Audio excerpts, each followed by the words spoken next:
The Napa Valley sun burned bright, slicing through the spring air with a clarity that made every shadow sharp and unforgiving. Lauren Harper stepped onto the stone path leading into the vineyard, her second-hand emerald dress catching the breeze.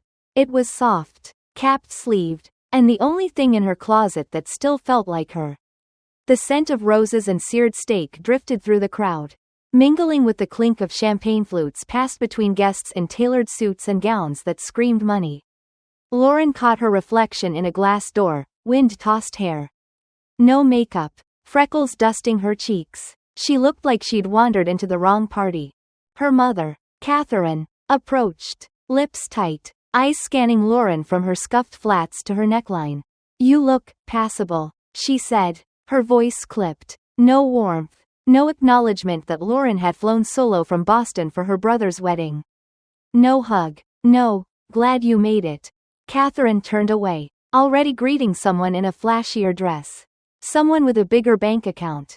Lauren's brother, Ethan, the groom, stood near a cluster of olive trees, laughing with his old college buddies, one hand clutching a whiskey, the other wrapped around his fiancée, Sophia, whose ivory lace dress probably cost more than Lauren's grad school tuition. Sophia's glance met Lauren's, blank. Polite, indifferent. They'd met twice. Neither time stuck. Lauren drifted along the edge of the reception, pretending to search for a familiar face. She wasn't here to stir trouble. She was here because, flaws and all, these were her people, her family. Then she saw him. A black town car rolled up to the gravel circle. Slow and unassuming. The door opened, and out stepped her grandfather, William Harper, 80 years old. His frame slightly stooped but still proud in a navy suit he hadn't worn since her grandmother's funeral. His tie was crooked, his hands speckled with age, but his eyes sparked when they found her. "Lauren," he rasped, voice worn but steady, "you're the only reason I'd fly 6 hours for this." She hugged him, breathing in the faint scent of cedar aftershave and spearmint gum. He'd crossed the country for Ethan's wedding, but no one else seemed to notice. No one came to greet him. Lauren offered to help him find his seat. A staffer waved them toward the far end of the patio, past the floral arch, past the koi pond, to a single plastic chair tucked beside 2 overflowing trash bins, the air thick with the hum of kitchen vents. Her stomach knotted. "There's got to be a mistake," she said. The staffer shrugged, checked a clipboard, and walked off. Lauren turned to her mother, who stood nearby, adjusting a diamond bracelet in the sunlight. "Why is Grandpa sitting here?" she asked, her voice tight.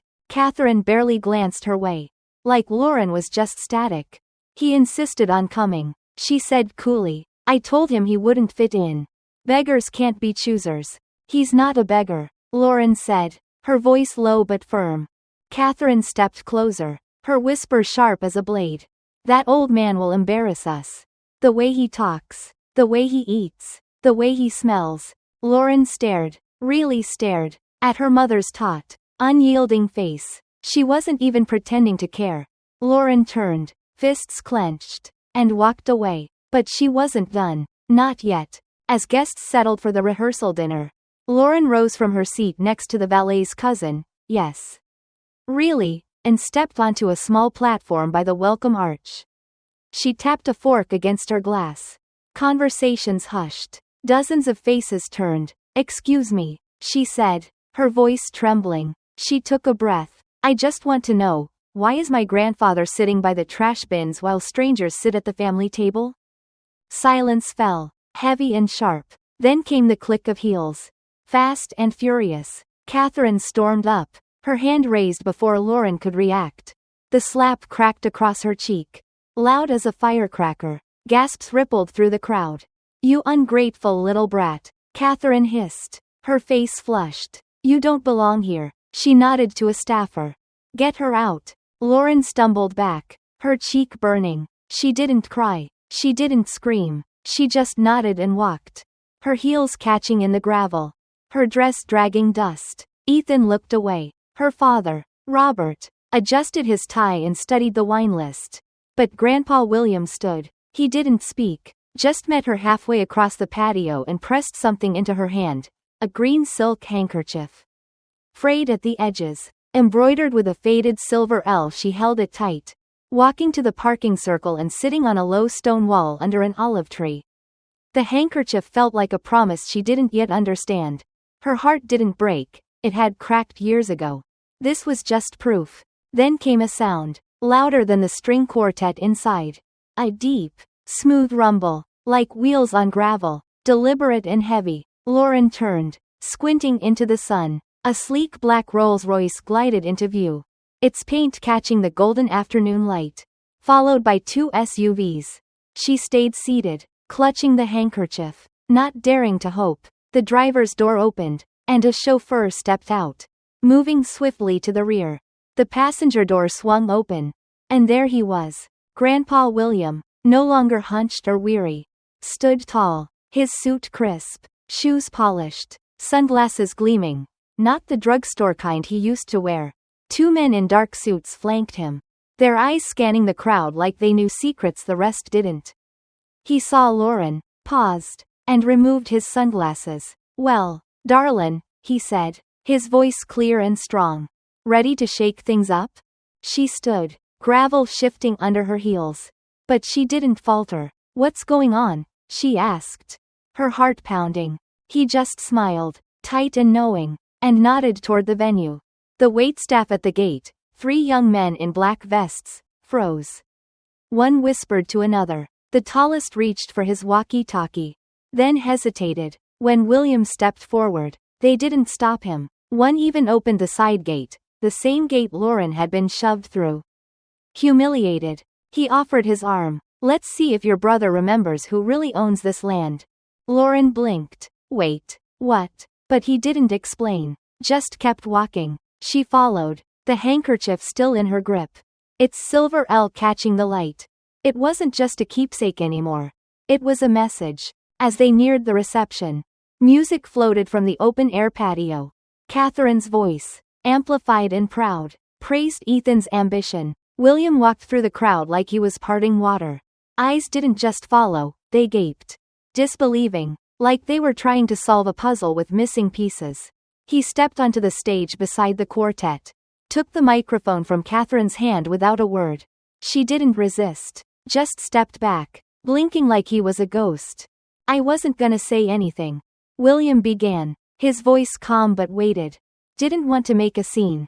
It's a wedding, after all." Nervous chuckles broke the silence. "But maybe it's time folks knew what built this family." He turned to Catherine, Robert, and Ethan, his gaze unflinching. "I sat by the trash bins, right next to the kitchen vents. I don't care for fanfare, but I know the difference between a seat and a message." The silence was suffocating now. Catherine gripped a chair, knuckles white. Robert stared at the floor. Ethan didn't move. Then William said 7 words that stopped the room cold. "I built this empire for her. Not you." Lauren, standing at the back, felt every eye on her. The handkerchief anchored her to the ground. William stepped forward, handing her a cream-colored envelope, sealed and notarized. "This is yours," he said. "Always was." The world seemed to pause. Lauren stared at the envelope. The date clear, 2 months before William's illness. Ethan surged forward, voice cracking. "You changed the will? That's not legal." But William locked eyes with Robert. "You told the lawyer I wasn't fit to manage my affairs. You forged medical papers while I was sedated. You stole it, not from me, from her." Lauren stood still, not crying, not trembling, just watching the truth unfold. And she knew, in that moment, everything had changed forever. The boardroom smelled of polished oak and stale coffee, its heavy doors muffling the hum of the vineyard outside. Lauren Harper pushed them open mid-sentence, her boots echoing on the hardwood. Ethan, her brother, stood at the head of the table, spinning a tale of unforeseen challenges to a room of stone-faced shareholders. He froze when he saw her. So did everyone else. Lauren didn't speak. She set a bottle of wine, cloudy with betrayal, dead center on the table. Then placed a USB drive beside it, its black plastic glinting under the fluorescent lights. Her mother, Catherine, glared, her voice icy. "You don't belong here. You were removed from the board." Lauren didn't flinch. She walked to the projector, plugged in the drive, and let the screen tell the story. Grainy security footage flickered to life. Ethan. After hours. Sneaking into the fermentation wing. Glancing over his shoulder. The timestamp burned into the corner. 2:17 a.m. then. The damning moment. Him pouring a jug of industrial solvent into a tank. Frame by frame. The truth unfolded. Undeniable. The room went still. The kind of silence that feels like it's holding its breath. From the doorway, a voice broke through. She's telling the truth. It was Daniel, a vineyard worker who'd been with the family since Lauren was a kid. His hoodie was faded, his cap pulled low, but his voice was steady. Ethan offered me 10 grand to call it an accident. I gave the money to charity and brought her here instead. Ethan's face flushed crimson. This is a setup, he shouted, slamming a fist on the table. A family vendetta. A shareholder, a quiet man from Napa named Mr. Grayson, leaned forward. This footage, if verified, is felony-level sabotage, and if your name's on that safety protocol.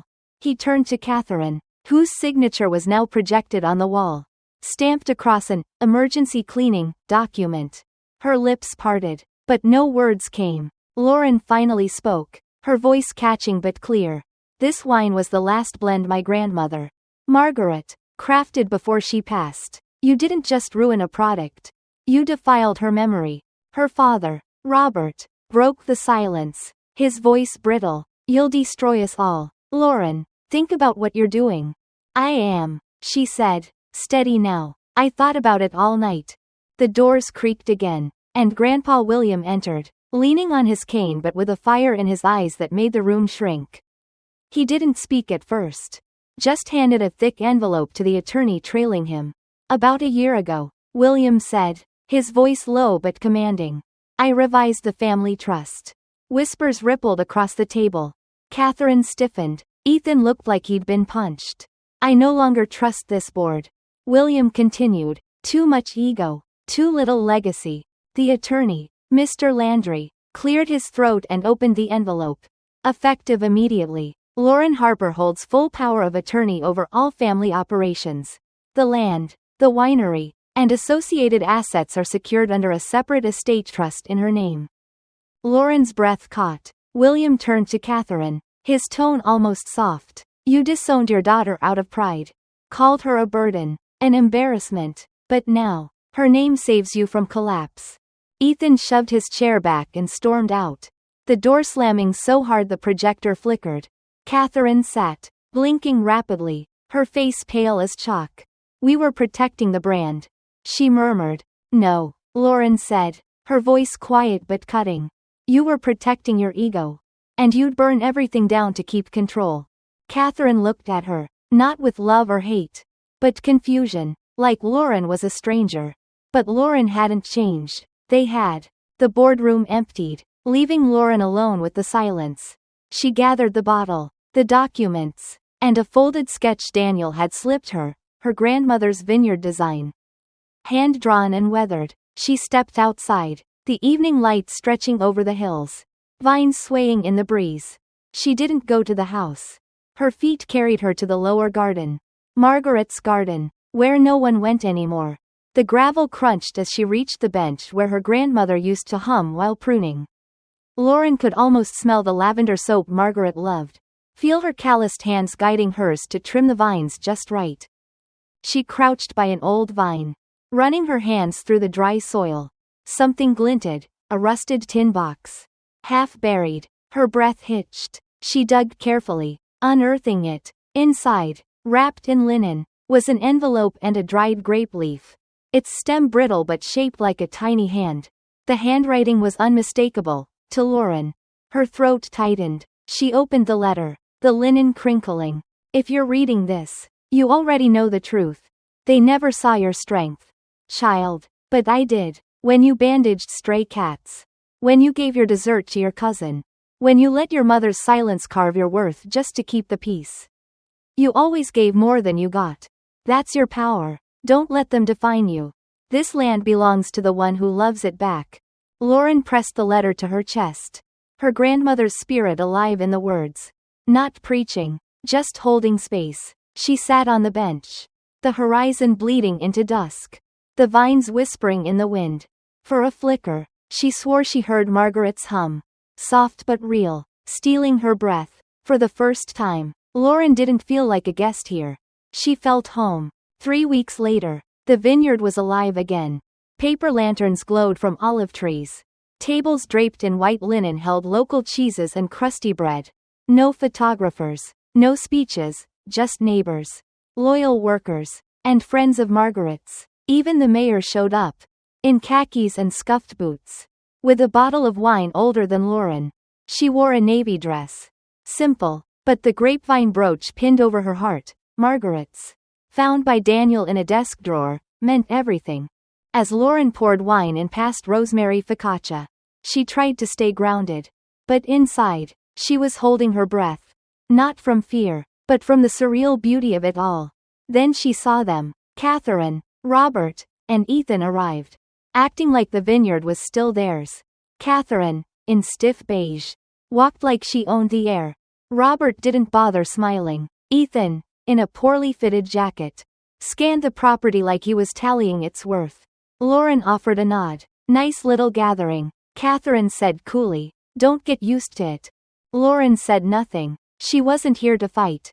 Not tonight. The crowd ignored them, chatting about the vines, the new press Lauren had ordered, the rosemary she'd planted by the fence.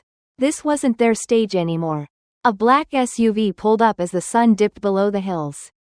The air shifted. William stepped out, waving off Daniel's help, his cane tapping with purpose. He reached Lauren, paused, and nodded. She offered her arm, and they walked to a wooden riser by the pergola.